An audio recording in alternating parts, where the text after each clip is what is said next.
to what to do with that pulp.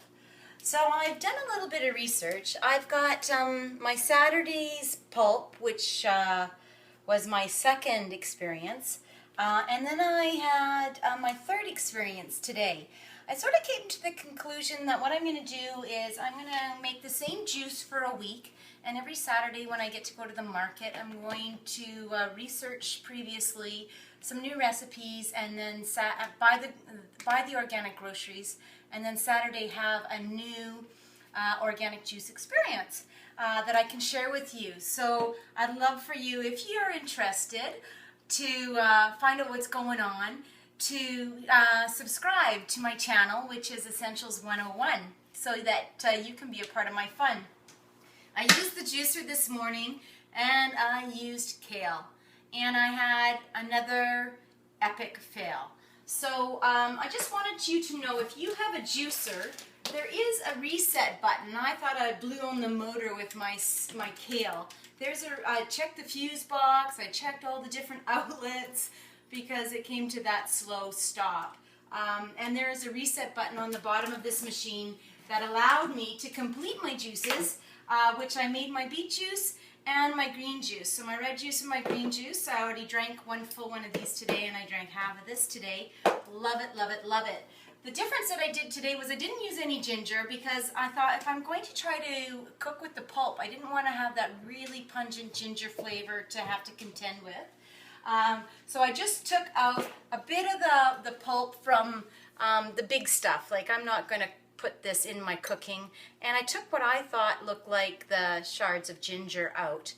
And the cucumber rind doesn't seem to grind very good with this particular model of Juice Factory 2000.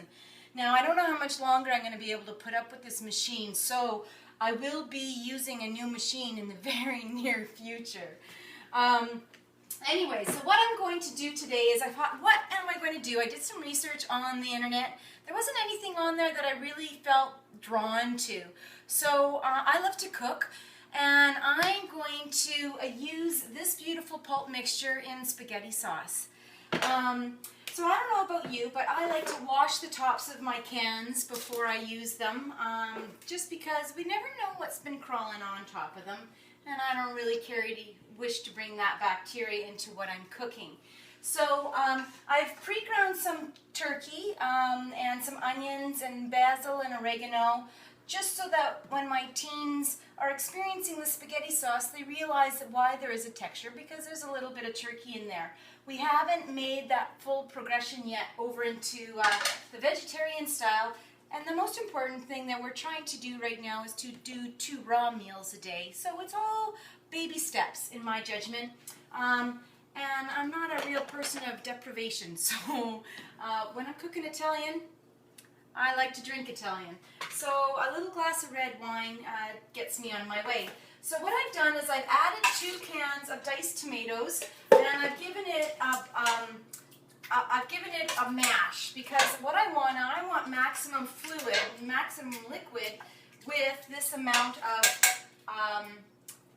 of pulp that I'm going to be using. I've also got some organic tomato sauce that I'm going to be using, and potentially some tomato paste, because it's a concentrate and I really want to get that flavor in there. Now, I do make homemade tomato sauce naturally all the time, so this is a very new experience for me. I did add all of it. I was like, why not? Let's go for it. So I'm stirring it up right now, and I'm going to take out the bits as I see them, because I don't think that they're going to add any value. So the difference that I did with my juices today was I worked with the celery. And the celery really gave a lot of liquid, and I reduced the apples. So I used a half of apple in each. I'm going to add the tomato sauce because it needs more liquid. I added a half the apple in each of my juices because I wanted to reduce the sugar.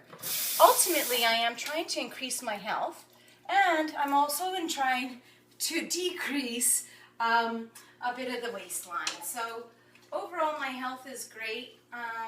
Just trying to amplify it that much more, and if I can amplify my figure at the same time, giddy up. So Anyway, so I'm going to put this on a slow simmer, and I'm going to add the paste, and I'm going to add some, all I add is oregano and basil. I don't add anything fancy-dancy. I don't add garlic.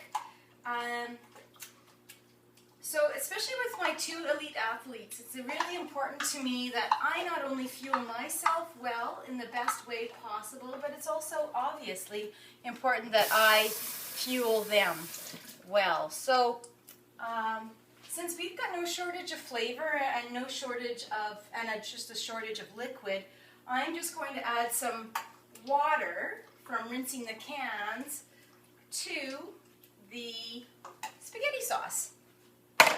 So what I've added is 2 cans of diced tomatoes, 1 can of tomato sauce, and 1 can of tomato paste.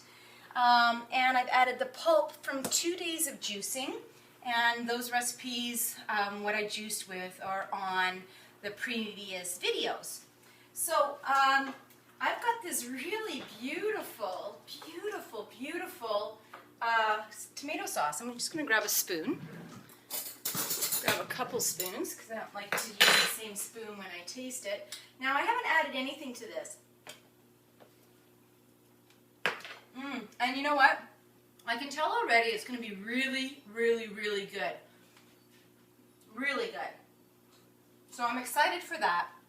I will add a little bit of Himalayan salt, which is the pink salt.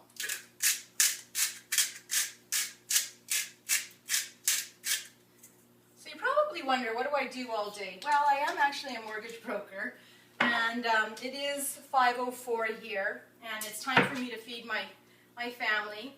So I thought I would come up and make dinner and share it with you. So I had a very successful day, and now I would like to share this portion of my success with you. I'm going to put in my turkey.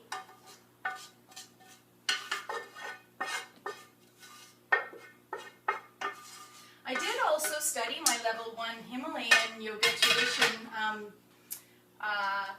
yoga teacher training last year, which is on my blog, which is essentials101 wordpress.com. It also can be accessed off the channel Essentials 101. There's a little icon for the blog post, and there's also a Facebook icon for the mortgage post if you're a mortgage page if you're interested. This looks delectable. I'm going to bring it over to you and show you in the beautiful sunshine how beautiful this looks. So I will simmer it for a bit. I will add maybe some pepper, maybe not. I really like things quite natural. That's what the kids are used to. They're used to a lot of great flavor, but not overly spiced. So I think this would go great with a little farfalle pasta. You know, there's just so many different options. Put it in a lasagna. I'm really, really happy with this. And if I can do this once a week, that really works for our family. So what I've discovered is my juice that I made today, I made the beet juice with half a cuke, a couple of carrots, a beet, a half an apple, and celery. And I made 2 of these. I already drank one. Oh, this does leak a bit. I don't understand what's going on. So I'm really, really, really pleased with this one. And I didn't put the ginger in, like I said, because I want to really use the pulp for baking or cooking. And then I made the green drink, which was half a cuke kale, carrots, half an apple, and celery. I'm not really entirely satisfied with this recipe, so I'm going to experiment a little bit with it. And I look forward to you being a part of that. So this is going to be my tomorrows because I already drank my todays. So that just means I need to juice every 2 days, and that really works for me. It was fast, except for the hiccup with this darn machine. So I look forward to trying a new machine, and I look forward to trying it with you. And I'll give you the heads up on my pasta. And success again. Namaste. See you soon.